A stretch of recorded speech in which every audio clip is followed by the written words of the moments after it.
If there is a summer capital of the Philippines, of course, there is summer capital of India. So, ang summer capital nga na tinatawag nila dito is ang Shimla, which is located in Himachal Pradesh, northern part ng India. So, bago nga ang lahat, isi-room tour ko na rin kayo dahil nga, tatlo nga pala yung rooms na nakuha namin dito dahil 3 families kami. Which is kami nga ni Abby, yung brother niya, and then yung parents ko nga is, bukod-bukod kami ng room. Actually, hindi kami yung namili ng hotel dito dahil kasama nga siya sa tour package na kinuha nung husband ko. Gawa nga nang hirap kami mag-DIY dahil nga kasama yung parents ko. So, ayun.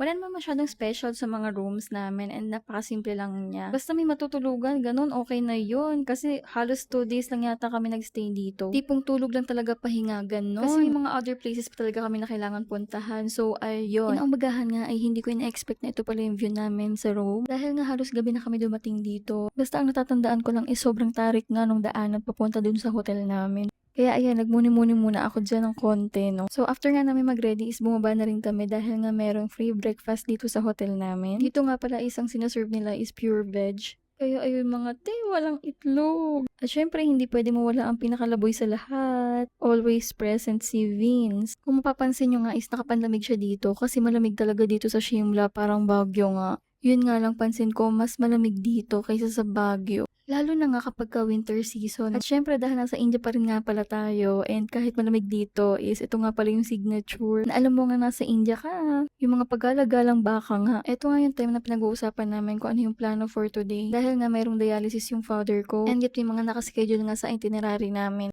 So, mostly sa gabi na nga kami magkikita-kita nito dahil nga hindi siya makakasama dun sa mga gala namin. Syempre, alam naman unahin niya yung gala niya kaysa dialysis, di ba? So, hindi ko nga ina-expect dito guys na makakakita ako ng mga nagyayelong bundok. Dahil nga nung time na nagpunta kami dito is summer na, di ba? Salamat na lang talaga sa iPhone kasi nung zoom in ko siya, mas nakita ko yung ganda niya. Kasi nga sa personal, sobrang layo niya as in. Kaya na lang umusga dito sa zipline ko, yung background, ayan, ganyan siya kalayo as in. Hindi nyo na halos mapansin, di ba? Kasi super layo niya talaga. So, dito nga pala sa tuktok ng bundok na pinuntahan namin is ang dami nga palang activities dito and kami nga nung sister-in-law ko yung gumawa ng mga activities. So, ang nagbabantay nga sa mga bata is yung asawa niya and yung mami ko. Ewan ko ba kung bakit kahit masakit yung mga katawan ko, yung mga tuhod ko, ganyan. Ang dami ko pa ring energy, no? Simula nga kasi nung breastfeeding ako, ayan, parang medyo kinukulang na ako sa calcium. Halos nga lahat kinukuha ni Vince. Wala nang natira.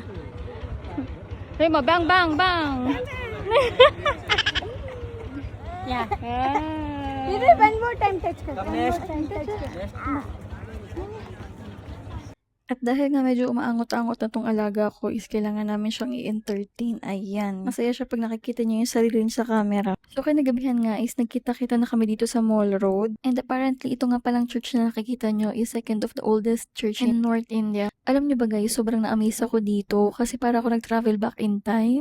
Alam mo yung nasa India kayo pero parang wala kayo sa India dahil sa mga infrastructures dito. Nakaka-amaze in a way na na-preserve nila yung mga buildings dito. Mga buildings na ginawa noong sinakop pa sila ng British na magpahanggang ngayon nga na indito. So ito nga palang building na nakikita nyo is Town Hall siya kung tawagin. At isa lang to sa mga building na nakita ko dito na halos na-preserve talaga nila. So dito nga pala sa Mall Road is napakadaming branded shops na pwede nyo pagbilihan. And ayun, nag-window shopping din kami dito kasi tumitingin kami baka may mga sale, ganyan. Habang si Vince nga ay tulog na tulog. Tapos ito nga palang pamangkin ni Abby is napakahilig talaga sa mga doggies. So ayun, kahit mga stray dogs sinahawakan niya. Kahit saan kami magpunta. So kung nandito ka nga at tinapos mo to, thank you for watching and abangan nyo na lang yung mga susunod ko na upload.